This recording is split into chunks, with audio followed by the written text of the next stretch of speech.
Well, an ideology is a simplification of reality, where the vast, seething, messy baroqueness of being is put through some kind of rasher of language and comes out grossly simplified. And because it's grossly simplified, it becomes like a kind of algebra of idiocy, where now you can set up these little equations and they solve themselves, and you get a feeling of satisfaction from that. But in fact, the whole thing betrays the human enterprise.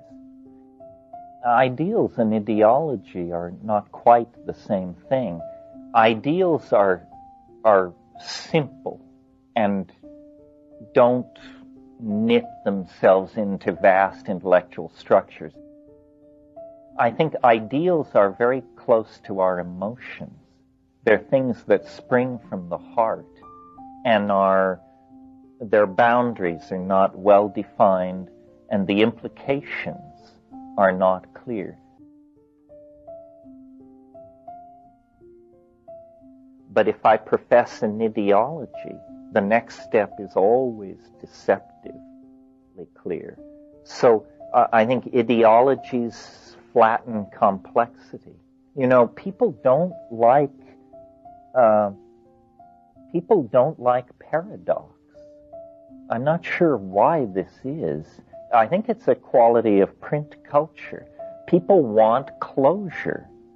They want every program or every intellectual argument or every examination of a phenomena to end with a conclusion. QED. Therefore, this is what it is. But you don't have to be a rocket scientist to notice that this betrays the complexity of the world. The world is never one thing or even several things. The world always has dimensions which exceed the descriptive machinery that you're applying to it. And I don't know who it was, George Bernard Shaw or Nietzsche or some other 19th century bad boy, but it has been said that the essence of intellectual maturity is being able to simultaneously hold two contradictory thoughts in your mind at the same time. Now you are actually approaching the beginning of intellectual maturity. But if you're always saying, well, if it's this, then it can't be that, and if it's this, it can't be that, then you have been hoisted on the petard of dualism.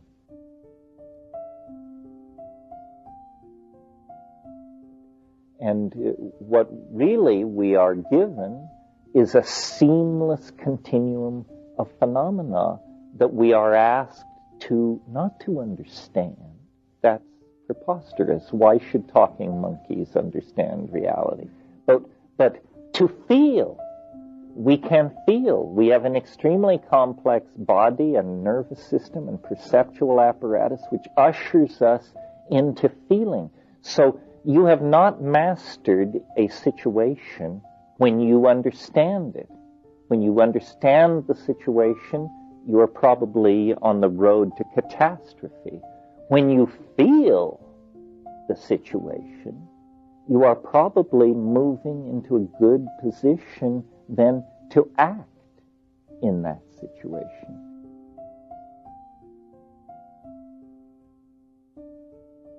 We are beginning to realize that things like chaos, like paradox, these are not names for intellectual black holes. These are names for the sources of life's richness and its advance, its creative advance lies in these things. Reducing, as we have done over the past 200 years, the universe to a machine, some kind of a machine, then robs it of meaning. And then we stand back and look at our lives and our societies and say, how come they have no meaning? It's because we labored like demons to make sure that they didn't have meaning, and now we have no one to blame but ourselves for the gross simplification of reality and the betrayal of experience that we achieved in that process.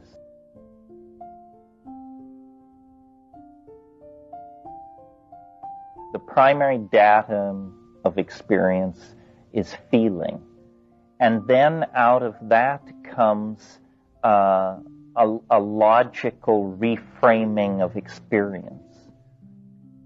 And then still lower on the rung, and I maintain low enough on the rung that one shouldn't go that low, is an ideological recasting of experience. And it's a delicate thing.